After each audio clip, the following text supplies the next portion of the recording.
That's what we do. Hi everybody, I'm Maria. I'm Max. And we are confused. And excited. About...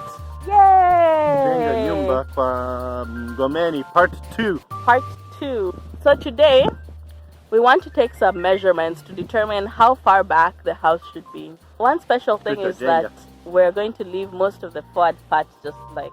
Yeah, the natural au naturel. Yeah. We really love the environment around here, and it's also not lost on us that if we change it, it'll just change itself back and cause us a lot of problems like potential flooding or potential movement of the water line. See this? This is how the sand piles up if you try to get it out of the way. So it's better to just use the shape of the dunes and everything that's already there because that's established and it's keeping the water line where it is. And the water line depends on the height of the dunes and everything like that too. For coastal dunes, the natural vegetation keeps the sand together, so it's best not to mess with it. Mother Nature knows best. Yes.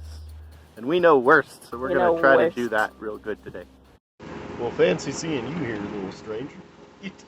Now I'm about to drive on our newly cleared road for the first time. So, without further ado, four-wheel drive on, let me get stuck. You're also about to back into a child.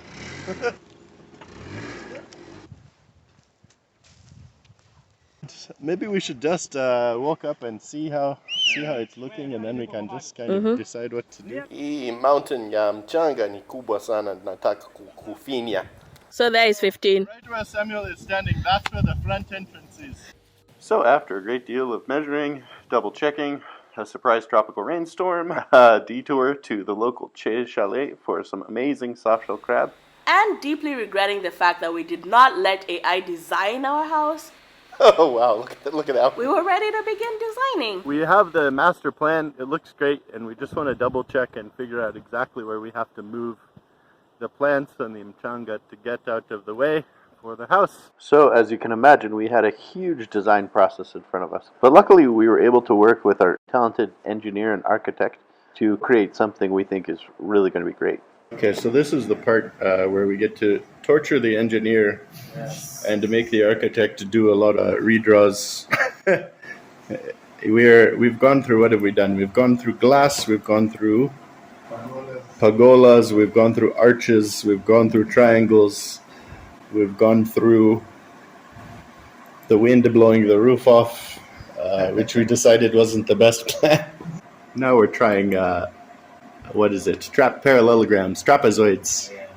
I mean, to make it like harder, we could try like that kind of. Oh, like the shape, like the mosque, the mosque shape. Yeah, that's nice.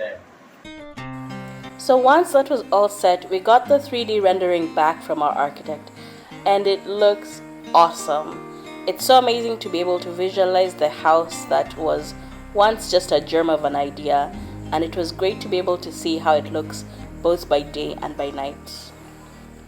However, we realized we were way over budget. So the next phase was looking at our costs very closely to see how we could cut costs without sacrificing the aesthetic of our design. What are you doing? It's a rainy Saturday afternoon in Malindi and the power is out. And I'm doing math. I've done the tile flooring. I've done the amount of roofing timbers you're going to need. Several of the experts we talked to calculated some of the quantities that we need for the house differently. Now this doesn't mean anyone's math was wrong. It just means there's a lot of factors to consider and there are a lot of assumptions that need to be challenged along the way. Since the shape of the house is quite unusual, there are a number of ways of estimating its perimeter and the total length of the walls. I learned from the wonderful mathematician Matt Parker's video. The equation for the perimeter of an ellipse is... What the? It's true. There's no neat equation for the perimeter of an ellipse. Isn't that crazy? Though there are very good estimations. So by communicating with our team extensively, and even by going on a math forum and asking a question about this section of the wall, we were able to arrive at numbers that we were confident with. This can look intimidating, and while you should make an effort to understand what's going into your home, there are plenty of people that can help you along the way. Yeah, I think that'll save us a lot of money and a lot of effort. We opted to remove the portico. We can easily add a small one later. We went through our window preferences and figured out which windows we wanted for which rooms. Due to our climate, even just netting works well for some of the windows and even helps with airflow. Reducing the roof height and angle are subtle changes that save a lot of stone and roofing timber, while also reducing the foundation requirements by reducing the weight of the structure. This was a valuable process, and we went back and forth a lot to make sure that we were getting the best bang for our buck. Thanks again for joining us on our building journey. How excited are you, Max? I'm so excited. We hope you're gonna follow us and subscribe to learn more about building a house on a beautiful beach. We got tips, we got tricks. It's gonna be great.